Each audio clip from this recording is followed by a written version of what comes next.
Hello YouTubers, Whovians, and subscribers. Here is my review/rant of Doctor Who and Robots of Sherwood. Let's get right to it. Pros for this episode. The dialogue scene between the sheriff and Clara. Little to no shaky cam, little to no incidental score, just solid emphasis on the exchange of dialogue. The robots were a neat design. A nod to Patrick Troughton. People actually got killed.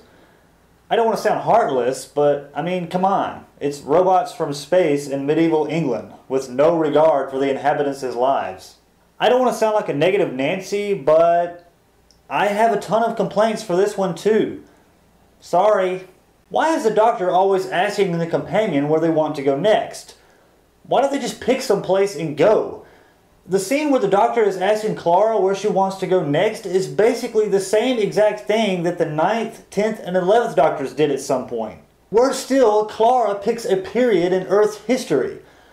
Moffat, why do you write some dialogue that says all of time and space, where do you want to start, and then have the companions pick Earth? It just feels like the Doctor is pandering to his companion when he asks him where they want to go next, what they want to do, blah blah blah. Look, we don't need a reason to go visit a particular time and place. Let's just fucking go. I don't care that the view of the 3 moons from Trifecta is spectacular. Let's just fucking go to Trifecta. I made that up, by the way. There's another scene in the TARDIS where Clara mentions wanting to go visit Robin Hood, and the Doctor shows reluctance to go visit that period. As he's naming off more exotic locales, he kind of swishes about the TARDIS, and this still reminds me too much of the 11th Doctor. It's too Jack Sparrow-ish quirky. Perhaps one of my biggest problems with this episode was that many of the scenes were directly ripped from the story of Robin Hood.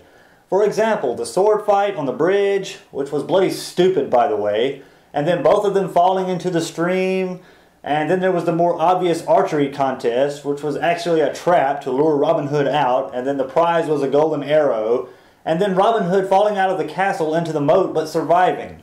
I guess it's Moffat's way of overselling to the audience that this character actually is Robin Hood, as if to say, look, he actually is real, and as it turns out, he's exactly like you read in the storybooks. Here's the thing. It's not in the least historically accurate. I realize that it's science fiction, or at least at this point it tries to be, but there was no person in 1190 AD fitting this description going by the name of Robin Hood. I mean, this certainly isn't the first time that Doctor Who has visited medieval times, but if you look at stories set in this period in the original series, it was never depicted as some whimsical children's storybook fairy tale. The Crusade, the Time Meddler, the Time Warrior, the King's Demons were all set in medieval times. But they treated the period as seriously as they treat the present day. And it didn't feel like in the least it was a fairy tale. It felt more believable that we were actually visiting these time periods. Oddly enough, all of these except the Time Meddler involved robots. Granted, these stories may not also have been 100% historically accurate, but at the very least, they were more accurate in depicting how the people of the period behaved and how they interacted with one another, as well as reacting to something as strange as a blue police box materializing on their lands. Another thing that I found quite irritating, if not wasteful, was that some scenes were explicitly written to tell the story of Robin Hood, and not this episode of Doctor Who.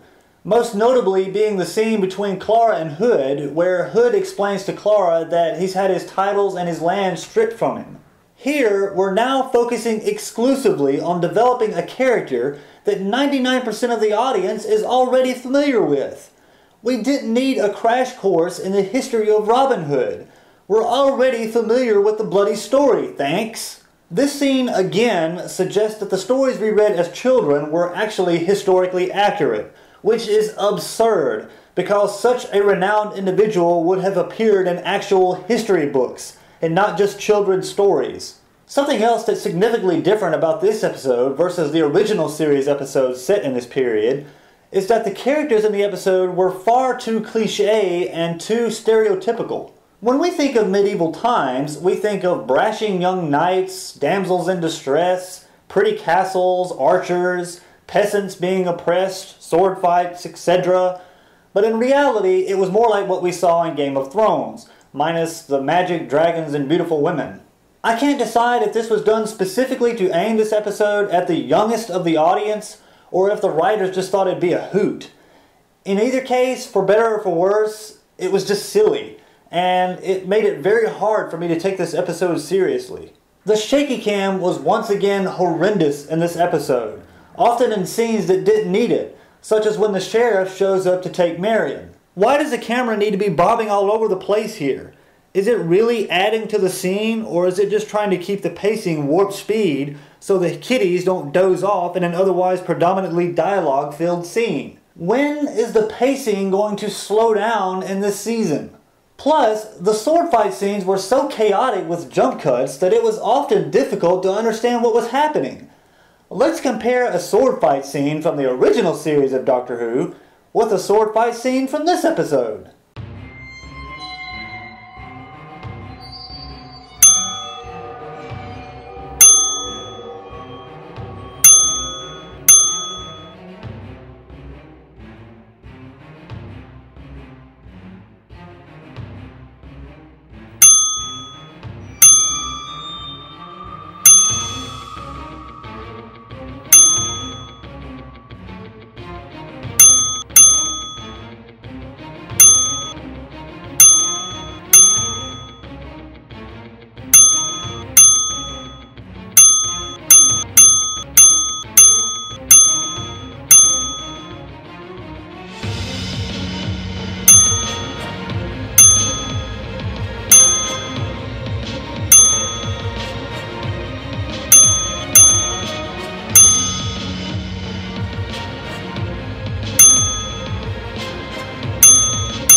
I realize that the whole rapid jump cut thing is just a film technique to help amp up the action, but damn, there's such a thing as overkill.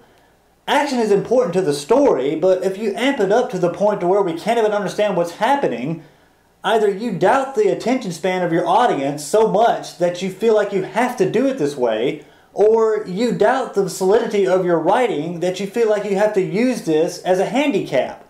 In either case, it sucks. Perhaps the dumbest scene in the whole episode has to be when Robin Hood sticks his knife in the curtain and rides it down to the bottom floor, with Clara on his back no less. How bad did this actually defy the laws of physics? I mean, I know it's science fiction, but come on, that was just fucking stupid.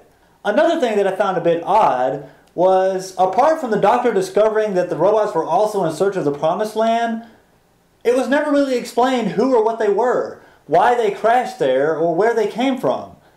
And what's up with robots in this season?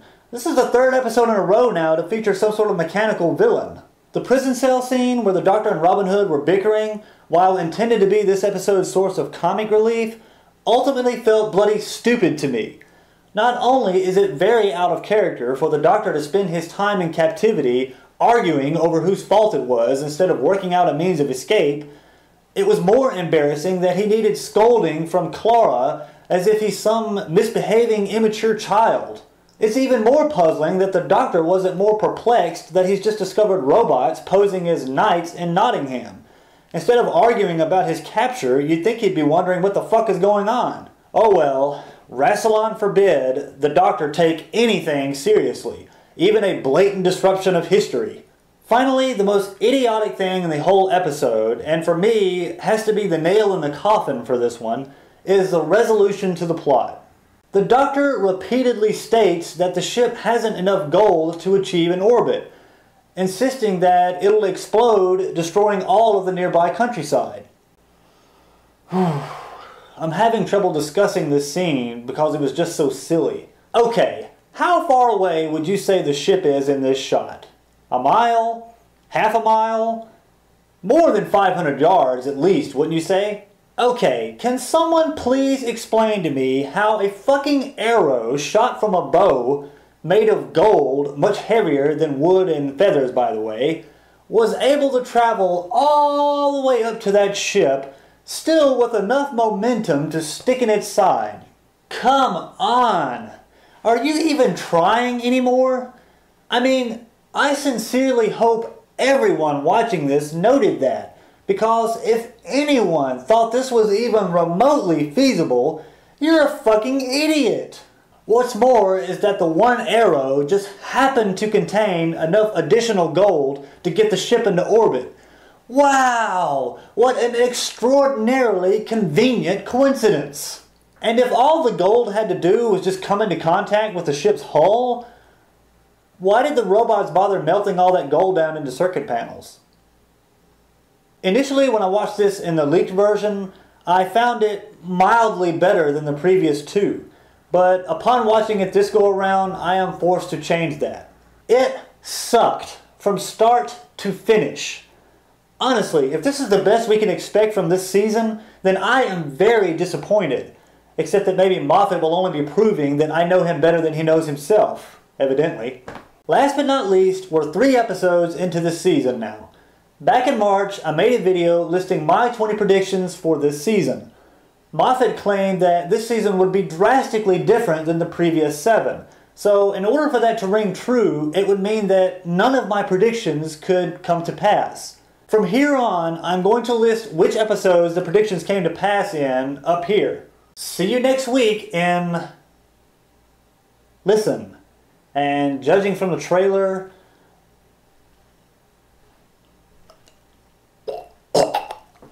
Number 1, the Doctor will be excessively quirky. Number 2, there will be crying. Number 3, a reference to weddings will be made in some form or fashion. Number 4, a classic villain will return, but will have completely different characteristics than were stated in their last appearance. Number 5, there will be a season-long story arc that is in some way directly related to either the Doctor or his companions. Definitely won't be something completely detached from the main characters like in The Key to Time. Number 6, the season-long story arc will incorporate paradox elements in some way. Number 7, the story arc will be something that follows the Doctor wherever he goes. Number 8, the Silurians, Sontarans, Cybermen, and Zygons will not be villains. Number 9, the Daleks will be villains, but won't kill anyone on screen. Number 10, there will be a male companion introduced to accompany Clara. Number 11, the male companion will basically be a regurgitated Mickey and Rory. Number 12, a romantic subplot will develop between Clara and the male companion, which will result in sex jokes between the Doctor and Clara as well as sexual tension. Number 13, stories will not be resolved logically and within the context of Doctor Who, but instead will be resolved within the last 5 minutes and rely on some magical inexplicable event. Number 14, Peter Capaldi's Doctor will be more like Tennant's and Smith's than Baker's and Eccleston's, despite what Moffat says. Number 15, at least one episode will involve children. Number 16, the series will maintain its excessively toddler-friendly presentation and will be as dark and scary as an episode of Mighty Morphin Power Rangers. Number 17, Murray Gold will once again revamp the Doctor Who theme, but it still won't be anything close to being synthesized, and as a result will suck compared to the mixes of the first 26 seasons. Number 18, individual episodes will rely heavily on drama produced by character development to carry the stories, rather than a good dilemma for the characters to overcome. Number 19, the Doctor will think he's found Gallifrey, but it will once again turn out to be one of Moffat's red herrings. Wolf! Wolf! Cries Moffat. Number 20, at least 2 episodes will be set on present-day Earth and will involve Clara's family.